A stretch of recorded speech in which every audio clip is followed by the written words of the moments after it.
Ramsuratkumar ki jai. Sarvam yoginam suratkumaran padamastu.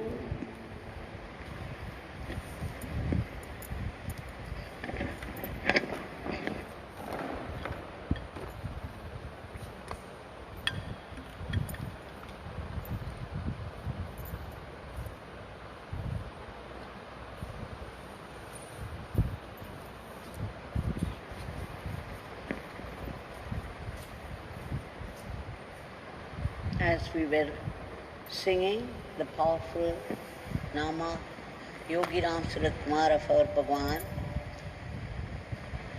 we heard for a little while the sound of the rain accompanying us. Whenever we do puja or a homa or do something good,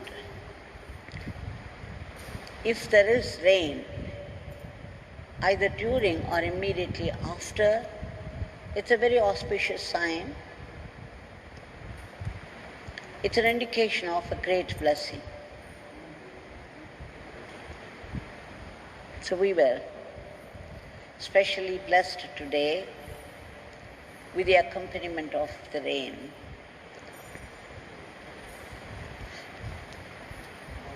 Remembering that the form in which Yogi Ramsuratkumar is moving about, playing with all of us, demonstrating so many things, so many leelas, through which he taught us, shaped us for his father's work. Now that form has now taken the form of the name, Yogi Ramsuratkumar. The name is now the form of our Bhagwan, our Guru Maharaj. And every time we chant that name, it is he, our Gurudev, our Bhagwan, is getting inside. What would he do there after getting inside? He would go about cleansing us. As we pack in more and more and more of Nama, there will be more and more cleansing. And therefore, transformation. One thing about the name of our Bhagwan, it helps us in our everyday life. It gives us protection, guidance and help whenever we call out in times of difficulties. At the same time, it's also transforming us inside. So there is both inner and outer transformation. Bhagwan had often said, this is a name, a new name for the world, for liberation. Liberation from the ego, the vagaries of the ego.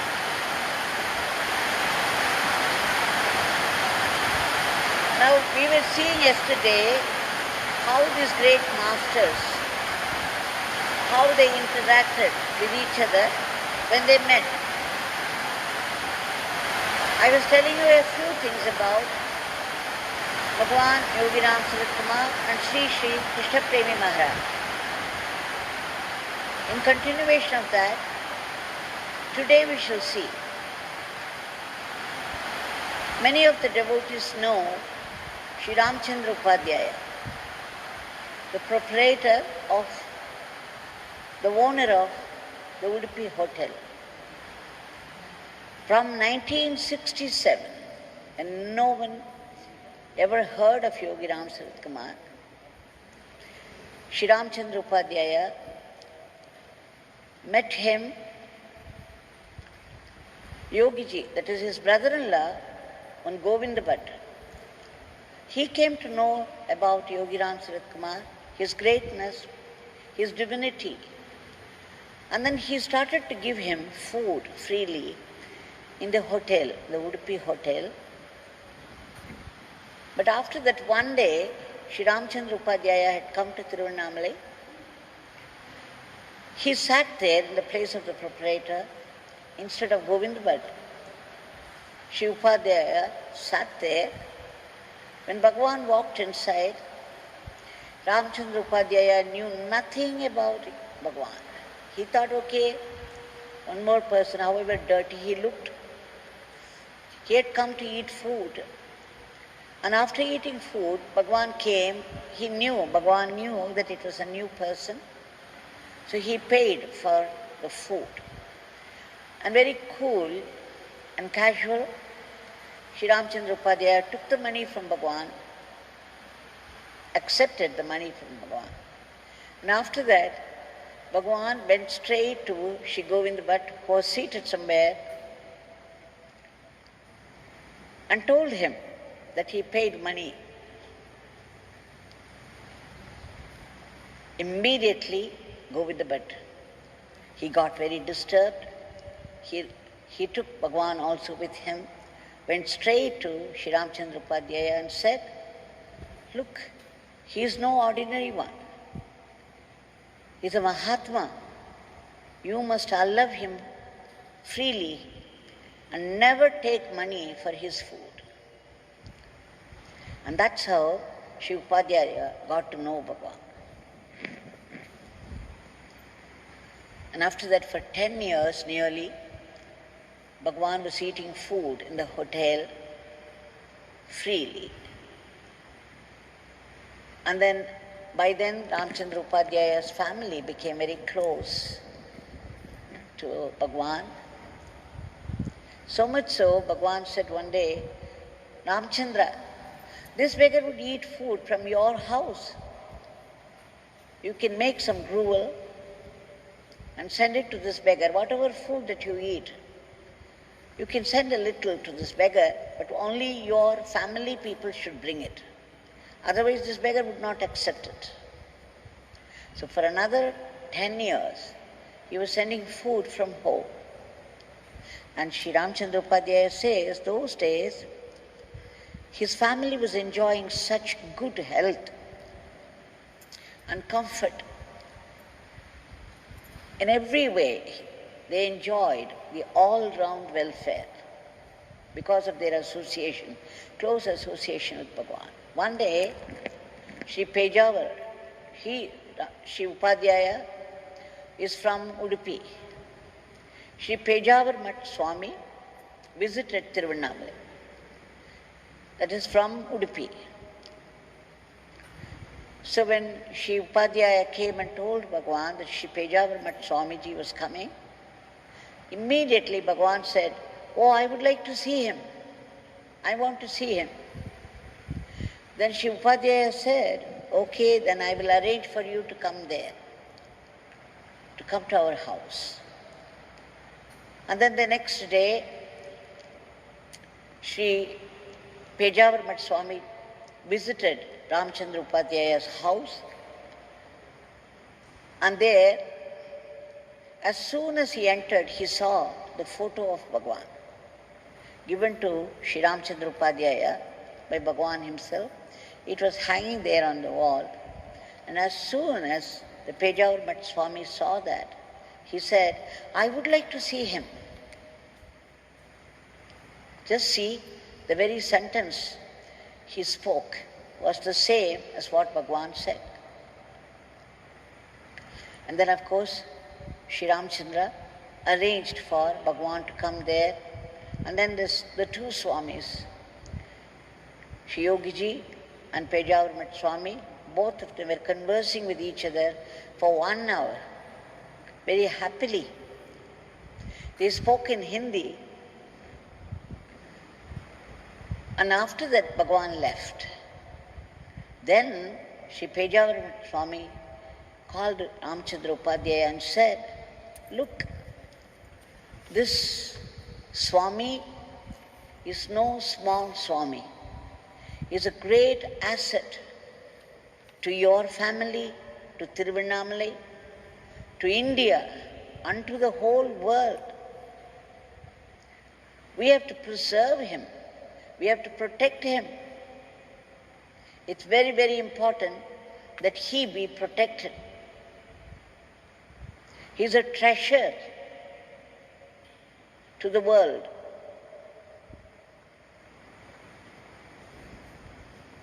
So you see how much love and veneration they have for each other. And of course, it's not just veneration. Out of veneration, that Shri Pejawar Swami said that he knew the real worth, the worth of Bhagwan's work, the tremendous cosmic work which he called his father's work that he was doing, and the energy that was coming to him for this work. In Andhra Pradesh, in Kadapa district, there was one Swami in Pulla Petta. When Shri Haragopal Sepuri took his book, his experiences with Yogi Ramsuratkumar-an, there was a photograph of Bhagwan on the cover. And as soon as Pulla Petta Swami saw the picture of Bhagwan, he was overwhelmed. He said, "Look, this man has extraordinary energy. He is no ordinary Swamiji. He is equipped with such high energy that there is a constant flow of grace from him. Even one look from him would elevate people. It's not just giving specific ashirvad to people at specific times. There is a constant flow of grace from him. If he walked, if he looked at anybody, if he made a gesture towards anybody, the very presence is a huge bundle of grace. Grace of very high energy," he said. And we should remember at this point what the Sufi in Delhi said when Shri Prithviraj Maharaj had come to Tiruvannamalai, had visited our ashram, and after that went straight to Delhi. The Sufi Saint who had come there, when Prithviraj Maharaj prostrated before him, the Sufi Saint touched Prithviraj Maharaj with a bundle of his peacock feathers. And as soon as the peacock feathers touched Bhagwan, touched Shri Prithviraj Maharaj, the Sufi Saint fainted. And after that, when he woke up, he said, "Man, that was extraordinary energy, unlike anything I have ever seen before. Where are you coming from? The last place that you visited, you tell me that." Then Prithviraj Maharaj said, "It's from Yogi Ramsuratkumar Ashram." Then the Sufi knew immediately, and he said, "It's an extraordinary place. It's a place of very high energy. And just by your visit there, you are carrying so much energy that I could not bear it. I fainted." So you see how Bhagwan, Yogi Ramsuratkumar, was realized by these people. They recognized him for what he was, what he is. Now, some time back, two sisters had come from Tapovanam. Tapovanam is just 1 hour away from Tiruvannamalai. And the two sisters, Vijayalakshmi and Revati, they are very much attached to the Tapovanam, the place of the ashram of Shri Jnananandagiri Swami. Bhagwan used to visit that place. Especially those 10 years, from 70 to 74, he frequently visited the place. And before that, now and then he would go. When he was just moving around this Tapovanam, the tea that he used to get on the streets, very bad. So one lorry driver said, "There is a place there is a tea stall run by a handicapped man.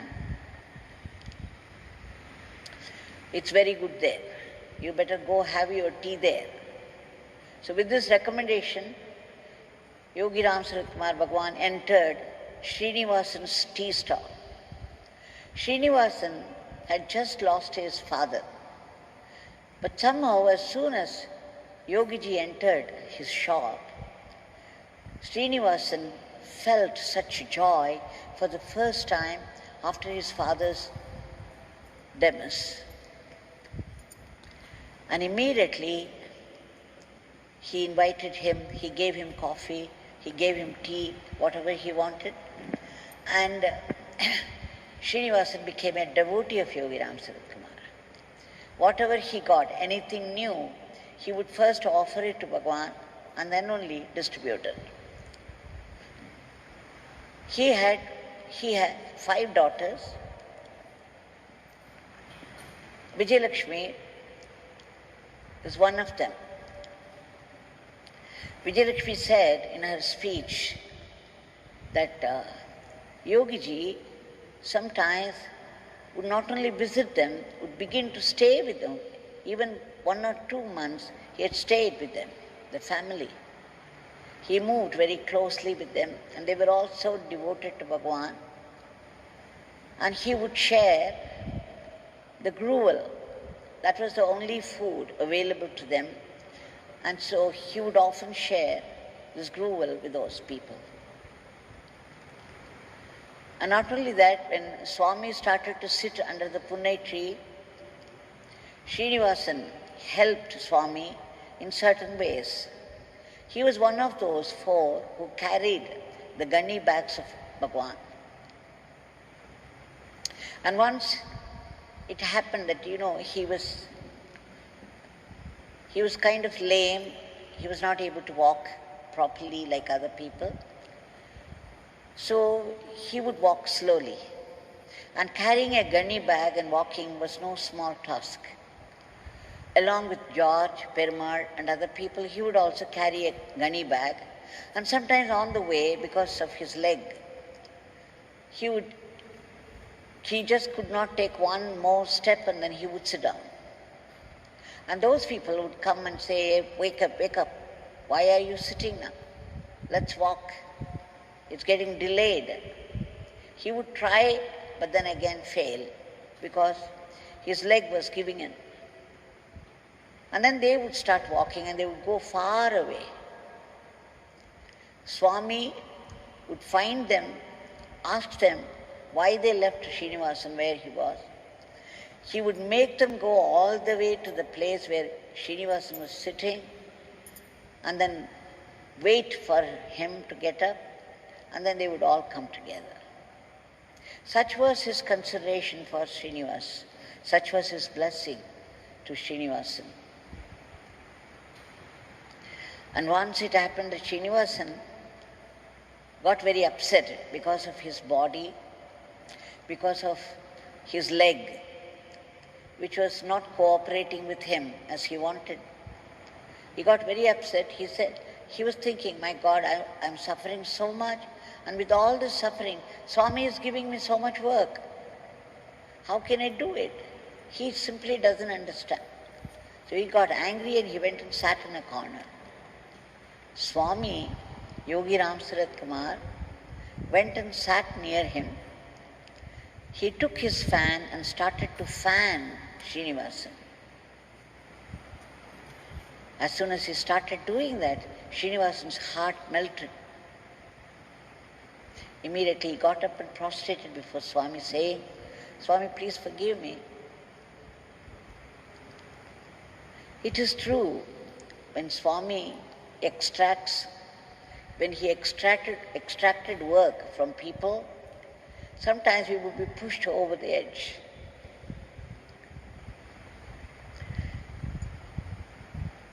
And then there are 1 or 2 incidents about a particular snake, a poisonous snake climbing up the tree under which Bhagwan was seated. A poisonous snake, he wanted Srinivasan to kill that. Bhagwan wanted the snake to be killed, saying that children would come here, families are coming, and anything could happen any time. But Srinivasan was very obstinate. He would not listen to Swami. Instead, he was drawing all those snake charmers to come and take away the snake. He was trying not to kill the snake. That upset Bhagwan. See, when you were with Bhagwan, you simply did whatever he said. There was no question of disobeying because he was all-knowing. He knew what he was doing. And whatever he did was for the benefit of the entire world, benefit of the individual and the world. So Srinivasan sometimes would not obey Bhagwan. And then finally, he was made to understand that he had to do what Bhagwan said. And then, of course, he killed the snake. This also many devotees did to Bhagwan, not understanding the greatness of Bhagwan, the kind of work that he was doing, which demanded unquestioning, immediate obedience. And Srinivasan was he had 5 daughters. Srinivasan is no more, but he was very strict with his daughters.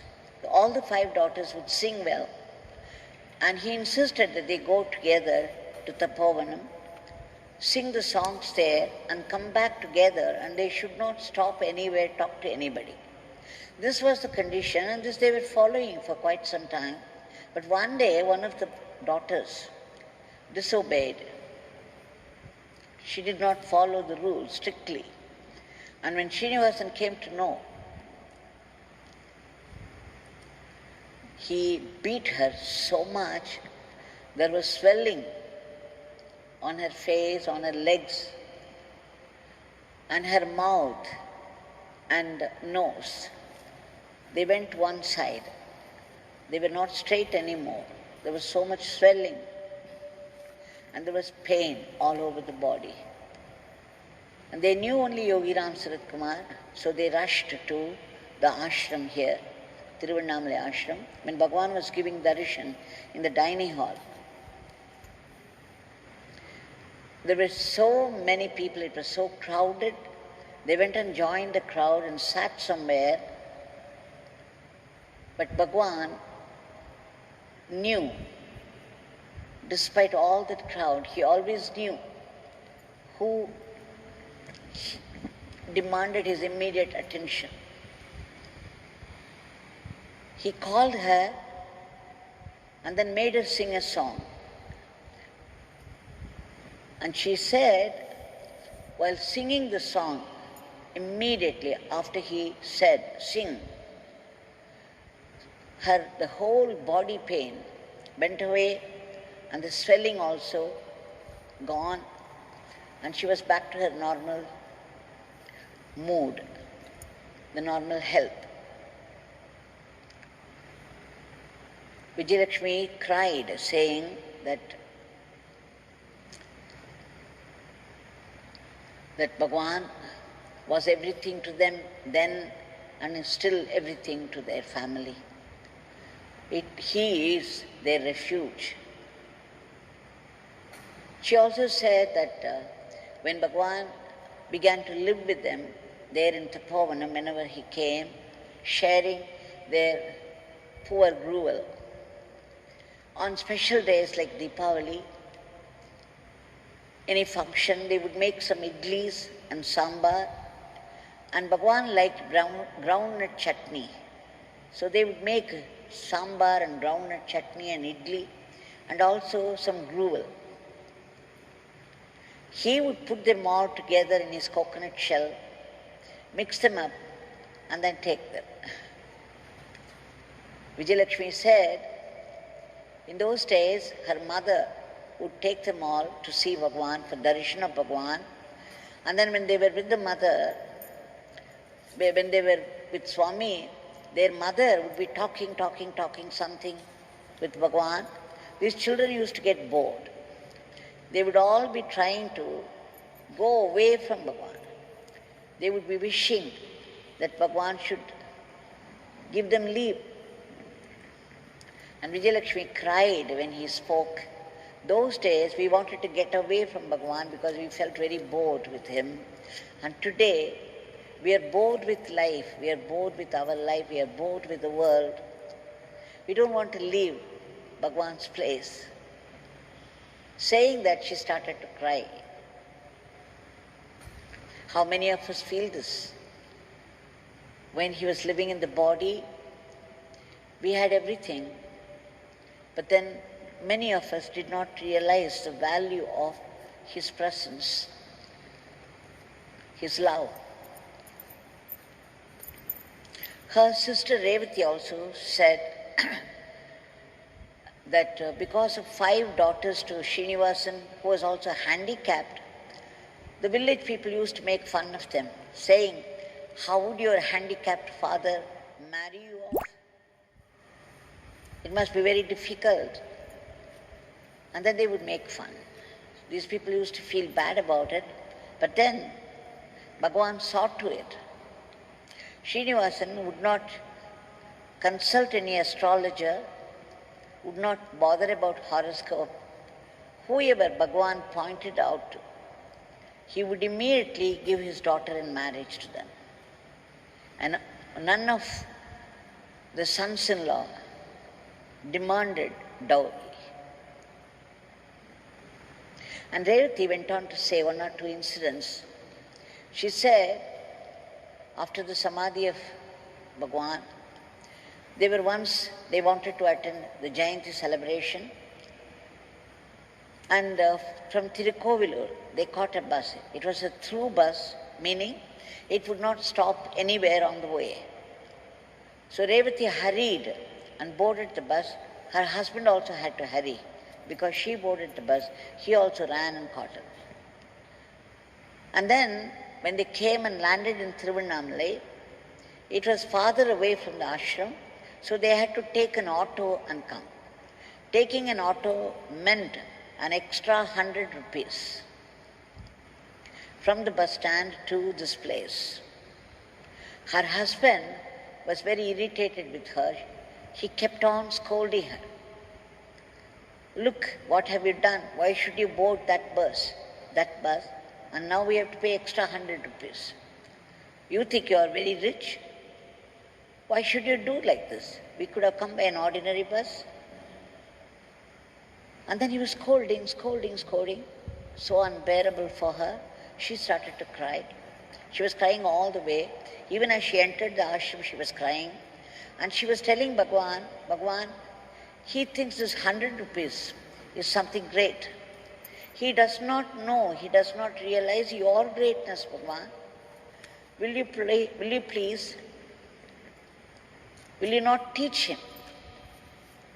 Will you not let him know your own greatness? This 100 rupees is nothing before you. So she was praying and crying and praying and crying. When she reached Bhagwan's Shilamurti, she prostrated before him, and after that she looked up. She saw Srimati Vasuki Jayaraj coming towards her, and then Vasuki asked her how everybody was, and then took out a 100 rupee note and said, "You keep it with you." She was stunned. Revati was stunned. For 100 rupees extra, her husband was scolding her so much all the way through. Now as soon as she reached Bhagwan's feet, the Murti of Bhagwan in the Pradhan Mandir, the first thing that happened was Vasuki Amma was giving her a 100 rupee note, saying, "You keep it." Immediately, very happily, she ran to her husband and said, "Look, you scolded me for that 100 rupees, here is that, you take it." And then the husband also was stunned. Then he realized, he said, "Oh, Swami has taught me a lesson today." And then she went on to narrate another incident, which is to be noted by all, housewives. She had a photograph of Bhagwan given by Bhagwan himself in her house. I believe after the household work was over, she would go near the picture of Bhagwan, light a lamp, and then offer something to him, either milk or some fruit or whatever was available, or the cooked food. She would offer something. She would never miss the chance to do it. Every day she was doing. And one day, it got very late to finish all the household work, and then she had to hurry to an office. There was hardly any time. Lighting the lamp and offering food would take at least 5 minutes, minimum 5 to 10 minutes. She could not afford it, but then she said, okay, Swami is first. No matter what would happen, I would do only this, and after that I would go. She lighted the lamp and then she offered something. She finished her prostration and got up, and the husband entered, who left the house some 10 minutes back, was back in the house, but now there was wound. Blood was oozing from all the wounds, all over his body. Scratches and some wounds here and there, some injury. He met with an accident. He had taken a bike and was on his way on the road, and he met with an accident, but he escaped. He ran back to the house, and she saw him, blood everywhere. But then she found out they were not deep wounds, though the blood was oozing out in many places, that at least his life was saved. And within half an hour, another news reached them. Another man who had taken a similar bike was going on the same road, and on the same spot, he met with an accident. He died on the spot. And immediately, she knew her lighting the lamp and offering something to Bhagwan, no matter how busy she was, that her husband was saved at that time, exactly the time when the accident took place, when she was determined to light the lamp. Bhagwan had saved his life. She understood how important it is, no matter how busy we are, to light a lamp before Bhagwan's picture and offer anything, whatever is available at home, or a little milk, or if nothing else, at least a cup of water. It's a very small thing for us to do, but Bhagwan saved her husband's life. So remembering all that, Revati, Vijayalakshmi, they were crying how they missed Bhagwan's physical form, yet they understood that Bhagwan is with them all the time, helping, guiding and protecting. Now that Bhagwan is here right in front of us, with his hand raised in benediction, saying without saying that I am here, do not fear, I will give you the same protection.